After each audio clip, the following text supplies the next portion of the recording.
Welcome to the Elliott Alert. My guest today is our new mayor, Shirley Washington.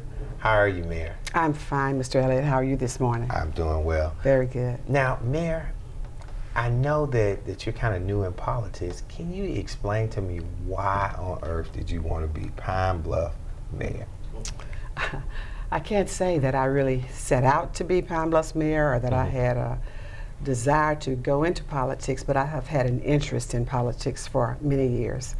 And I was led to go into politics, I guess I should say, back in about 1993. Okay. But I was working at the time and in my educational career, which is was my passion at the time. Okay. And I said, no, I can't do that. Let me continue doing what I'm doing. I'm happy here. And so again, about I guess maybe about 2004, I was led to go into politics again. Still again, I said, no, I can't do it. But this time I started working in politics a little bit. I've always worked campaigns, as far as doing telephone banks and door-to-door, helping various politicians with their campaigns. I remember years ago, I worked in Jay Bradford's campaign, Bill Clinton's campaign. Now, Jay Bradford, when he ran for Senate or the House? He was in the state legislature at that time when I was working for him. And then when Bill Clinton ran for governor, a couple of times, I believe. And then when he ran for president, I did just a little, but not a lot then. But I've always been interested in politics and kind of followed politics. But then when I started doing some volunteer work here in Pine Bluff in a lot of agencies and other social organizations, I guess I should say, I became a little more politically minded, and then I was led to run for mayor. Not that I wanted to, but you know, this calling was upon me, and I had to do it. At this point, I thought I'd be really nervous about it, but I'm more comfortable than I thought I would ever be, and I'm looking forward to taking office and moving forward in the position. Well, now, the good thing about it, you are an educator as well. Now, were you a superintendent, a principal, or both? I started out in the classroom. I taught in the elementary classrooms, grades 3 through I guess you'd say 6, 3 through 6. Bless and then your heart. I did some work with the Upward Bound program during that time, here on the UAPB campus, actually, for 4 or 5 years with Leo Collins, I remember. He was my supervisor. I taught reading in that Upward Bound program. And then I taught middle school, Southeast Middle School. I was in the classroom on those levels for 22 years. Wow. And then after that, I had a desire to go into school leadership because I saw so many things that I thought that could be done to enrich the experience for kids and then to make the job more inviting for teachers as well and embrace what teachers were doing in the classroom. And so I became an elementary principal, and I was a principal for my last 16 years. Wow. Now, where were you a principal at, or was it different schools? I started out at W.T. Cheney, and my first 5 years were at Cheney Elementary, and then my last 11 years were at Oak Park Elementary. Well, then that means that you were brushed right into politics, because if you're a principal, you got to deal with a whole bunch of politics. A lot. I mean, that's what it is. It's political. Yeah, you're dealing with the whole gamut of it, I guess you might say. I mean, parents, administration, all of that. So you should be well prepared. You got like 20-something or more years dealing with that. That should help in the administration of Jefferson County, Pine Bluff. And you know, all of that I enjoyed every single day. I retired in 2010, and since then I've been working with my husband in his business, and I've even taken on some leadership roles there in building my own. He's a contractor, and building houses, and I've taken on a leadership there in building some spec houses of my own. So managing those projects was something that I really, really enjoyed. Really enjoyed. I always said that connected me with economic development to a degree. Exactly. Now, I'm glad you mentioned your husband. Tell us a little bit about yourself, what your husband's name is, how long you've been married, because I don't want to see him out, outside of the show and I get jumped on for me not giving you an opportunity to talk to him. My husband is Frank Washington. We met when we were in the 7th grade, and I guess we were attracted to each other then. So I guess you could say we were childhood sweethearts. And we've been married now for 50 years. Wow. He worked for the trucking industry for 25 years, and then once he retired in 1999, he was doing construction part-time during that time, so he went full-time construction once he retired from the trucking industry. And basically he builds new constructions, mostly residential, but he does some commercial. And actually he's doing some commercial projects even now. But we have 3 children. Paula, Codney, and Katina. One child followed in my footsteps. One is a teacher. That's the oldest one. Yes, she's in education. And then the middle child, who is our son, he worked for Lockheed Martin until he was 30. He always 31, I believe. He always said he would work for corporate America until he was 30. And he left Lockheed Martin when he was 31 and went into business of his own. So he's an entrepreneur, wholeheartedly. And then our youngest child is a nurse. She's an RN at JRMC. No, I'm sorry. She started out at JRMC, but now she's at Baptist. Outstanding. In Little Rock. And now, did they all go to school in Jefferson County, Pine Bluff? Yes. They graduated from Pine Bluff High School, all 3 of them, and they all graduated, well, the 2 oldest ones graduated from UAPB. The baby graduated from UAMS. Outstanding. That is great. So we got Jefferson County homegrown going out to do wonderful things, and not only just the community, but also around the United States. Now, we're going to go on break, but when we come back, we're going to talk a little bit more about Pine Bluff and our new mayor and how things are going to be moved forward. We'll be right back. Most of my family, they never graduated high school or even let alone go to college, so I'm trying to break that barrier. My daughter Brooklyn was also a motivation for me to go back to school. It's been so amazing to be able to give our child the life that we kind of pictured us having, even though we didn't really have that. I've been in foster care my whole life. He's so strong to just be able to leave that all behind and still be able to take care of his daughter and be a good husband. Every day after work, went straight to school, studied hard, and it paid off. I could not have done it alone. We've been through so much in our life, and he never used that as an excuse, but as motivation to do better. I see the future is really bright for me. The high school diploma is just added to the confidence, and now I feel unstoppable. Find free adult education classes near you at finishyourdiploma.org. Are your children in the right car seat for their age and size? Is the seat supposed to be forward-facing or rear-facing? Did they move to a booster seat too soon? It may be too late to check when you're on the road.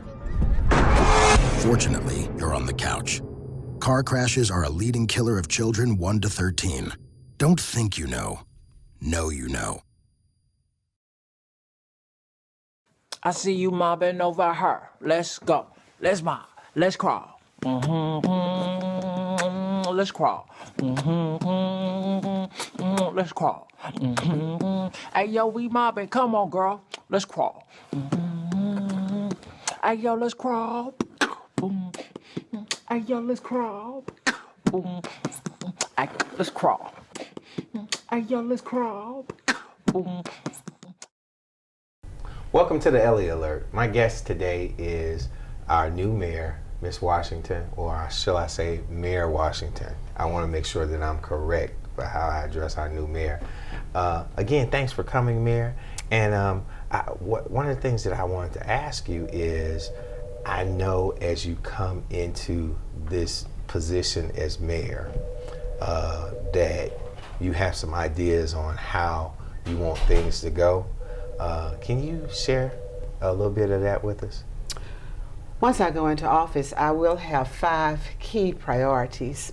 And well, one of those priorities, number 1, will be public safety, because that's always critical. Yes. So I will work with the police department to make sure that the community is as safe as it can be, because neighborhoods and businesses won't thrive, and they won't even come to our town if we don't have a safe community.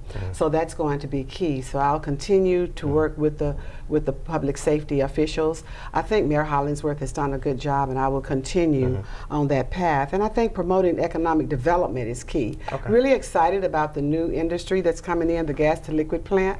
I think that's going to be a big key role. And one of the things that we want to do to make sure that our community is ready when that plant opens up, or when we start the job search for that plant opens up, is that we have people in our community who are prepared to go to work. So we're working with the Alliance, the county judge and I are working together. We're doing things to get workforce stations and work sites put in place so that we can start training in the different areas of work that they'll be hiring in. So we don't want there to be any reason that it can be said that we don't have workers prepared for the job in Jefferson County. Now, when you say the county judge, are you talking about the county judge elect? County Judge elect Hank Wilkins. Okay, all right. I just wanted to make sure. Yes, that's critical. County Judge elect, and we'll work hand in hand throughout this journey.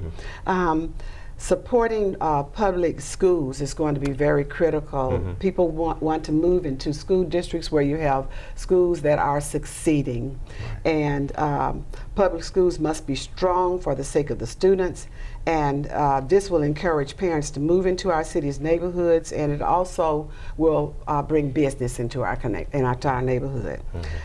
Taxes cannot be too high, and government services like water, sewer, sanitation, and must be reasonably priced and dependable and at a high quality. So we'll do our job to maintain those areas. Building strong neighborhoods is key. So we want to continue to clean up our neighborhoods. We want to continue to start building homes that are affordable homes for our neighborhoods, and to encourage people to move to Pine Bluff.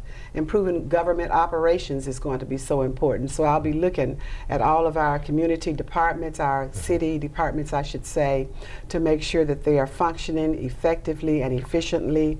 And the overall goal will be to provide good government for all the people of Pine Bluff, Arkansas. And I think working together, we can do that. And I'm excited about this opportunity. That is outstanding.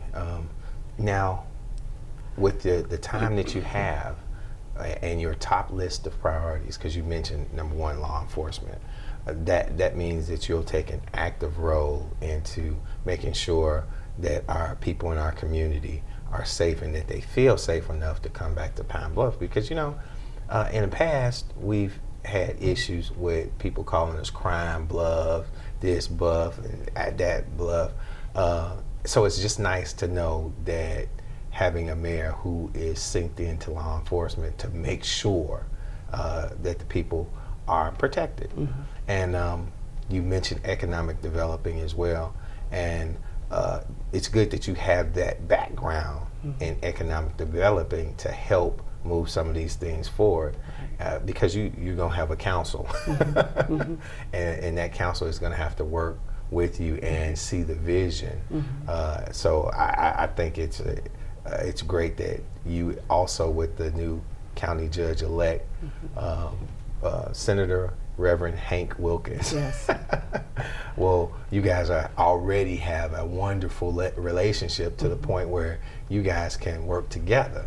And some of that stuff now is kind of like unprecedented, you know, and it's just real refreshing and good to be able to know that both entities will be working for the betterment of Jefferson County, Pine Bluff. Right, very good. And that's our goal, that's our ultimate goal.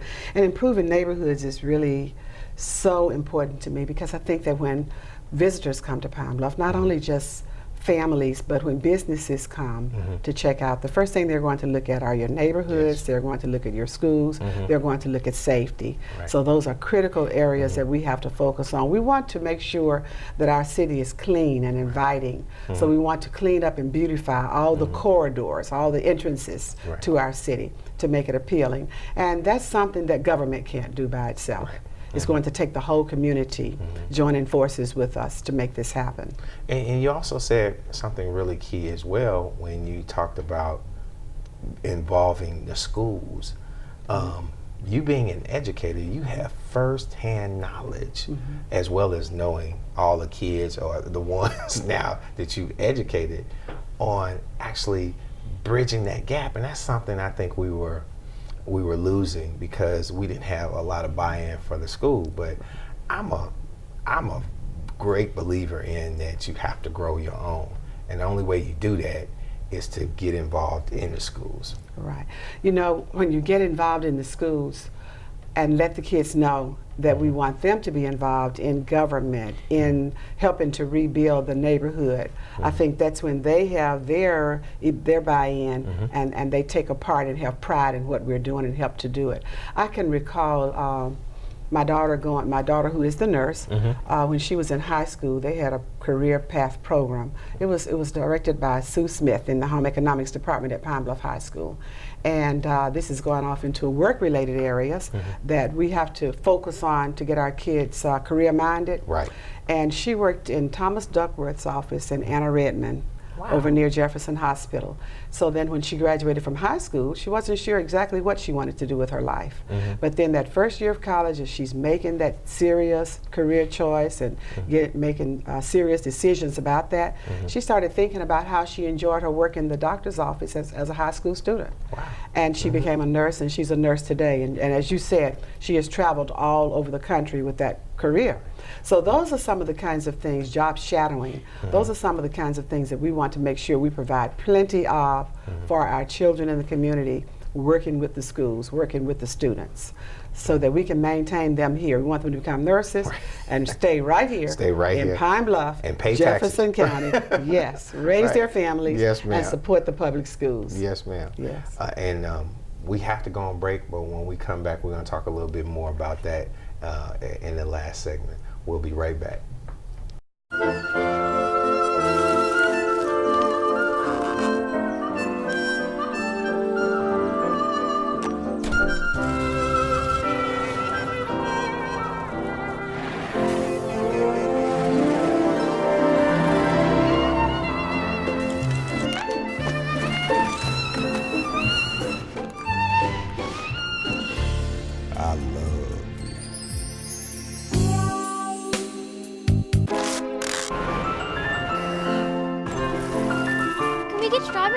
Okay.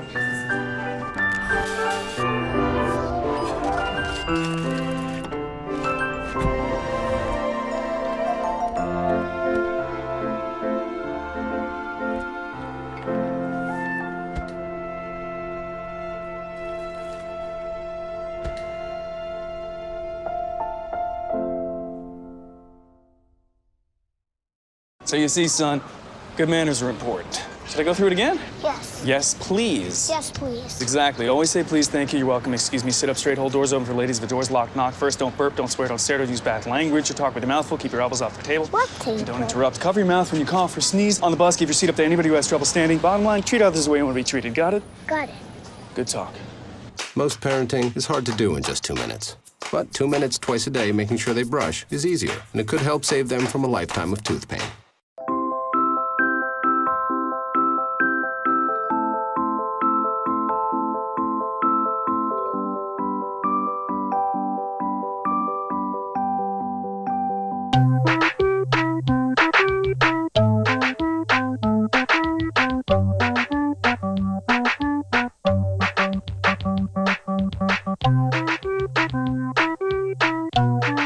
Start a story. Adopt at theshelterpetproject.org. Welcome back to the Elliott Alert. My guest today again is our new mayor, Ms. Shirley Washington, Mayor Washington.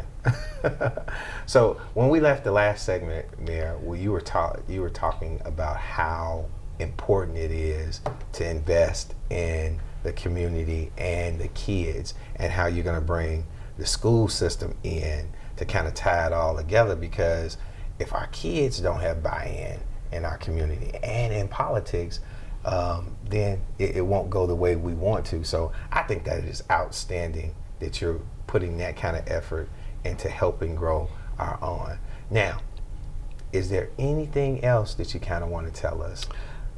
One area that I really want to focus on when it comes to education is we have to start with the young kids as early as possible to get them molded and guided in the right direction. So one of the things that I want to look at while in office is trying to implement high quality pre-K. Oh, that's outstanding. And we want to have high quality pre-K for all of our kids in Pine Bluff and Jefferson County if possible. Right. We want to work with UAPB on that. We're going to do a lot of research and bringing that in. And then if we get the high quality pre-K and we get our kids going off on the right path from pre-K on through elementary school, when people see how well we're doing with our kids in Pine Bluff, I think that will also help us to draw people back into our city and help our population to begin to swell. So you're actually talking about really, really investing in the very core of our children, and growing them to respect and love Jefferson County and Pine Bluff, and possibly even keeping them here. Yes. Which we really need that. We have to keep them here. And like you said, we have to grow our own. So when we start talking about pre-K, we're going to have to start at an early age exposing these kids to career paths. And we're talking about exposing them to career paths that we need to fill here in Pine Bluff. So if we want teachers, we need to grow our own. If we want police officers, we can grow our own. If we need nurses, we can grow our own. And I'm proud to say that I know so many children who went through Oak Park when I was there, who are in the medical profession right now, who are in the education right now, some who are in the fire department here, even in Pine Bluff. And I have so many students that I've worked with who are in the fire department in Little Rock. So that's part of what we have to do. We have to grow our own. If we need engineers, let's grow our own. And what we have to start doing is exposing these young people to different career areas early on. We can't wait until they get to high school or college. We have to start at 3rd, 4th, 5th, 6th grade to exposing them to the career choices that they have, so that they can begin to think big. This is what I want to be, so that they can begin to see themselves in those career paths. And that on the job, actually, that's teaching them how to dream, because then they have that vision. And the Bible tells us that a people without a vision will what? Will perish. Yes, so we don't want our city perishing. We want to blossom, we want to shine. Because we feel that Pine Bluff is a beautiful city. Yes. We feel that Pine Bluff's beauty doesn't shine as it should, but we're going to work on polishing it. Yes, ma'am. So that it shines out in its full luster of its beauty. We are rich in resources, and we want the whole community, the whole state to see it. So our goal is to make Pine Bluff the best city in America. That's right. And this coming weekend, I think UAPB is having homecoming. And we all look forward to that. That's a big, big, big weekend in our city. We want the visitors who come back or the students who come home to see that Pine Bluff is on the move. And we want them to consider possibly moving back home to Pine Bluff, joining us in our efforts of Pine Bluff city revitalization. Yes, ma'am. And I'm open to comments, to suggestions from anybody, even those who are coming back to our city. If they have some contributions, ideas that they want to offer, please feel free to call me, to email me. I think that might be the best way. And my email address is Shirley Wash, that's SHIRLEY 01 at AOL.com. And if you email me, I promise you, you will get a speedy response, an immediate response. So what you're saying is you're going to be an accessible mayor, and you want as much input as you possibly can. Exactly. Right. Doors open at all times, and welcoming all ideas from all citizens. And from people who have moved away from home, they may have ideas that are working or things that are working in their communities, and they might want to share with us. We welcome their suggestions and their comments and ideas. And that's outstanding. See, to be that involved in change, and that's one of the things that will change it, having the head as a change agent. And because for so long we haven't been inclusive with everybody, but you're coming in with a fresh perspective, and you're saying, hey, I want to hear your ideas, because just because it may not be my idea does not make it a bad idea or a good idea. And I think people at the table coming together for the betterment of Pine Bluff and Jefferson County, we don't have any other choice but to move forward. Yes, it takes all of us working together. My theme throughout this journey was One Pine Bluff, Stronger Together. And we can bring about that wholesome change that we know we can experience and will experience, not just can, will experience here in Pine Bluff, Arkansas. Now, I'm sure as you're going in, there's going to be a lot of change. So I'm sure you have your transition team set up. Yes. You don't have to tell us how it's going to do, because I don't want anybody to know what you're going to do. But I think that's outstanding that you already have that entity in place. So when January 1, you can hit the ground running, and we can expect wonderful things for Jefferson County, Pine Bluff. Thank you so much. And thanks for having me on your show this morning, Mr. Yes, Elliott. ma'am. And can you just tell us one more time your email address where people can email you with ideas or suggestions or anything? That email address is shirley01@aol.com. shirleywash01@aol.com. Well, thank you again, Mayor. And I just want to let you know you have just been placed on alert. Thank you. Thanks for having me.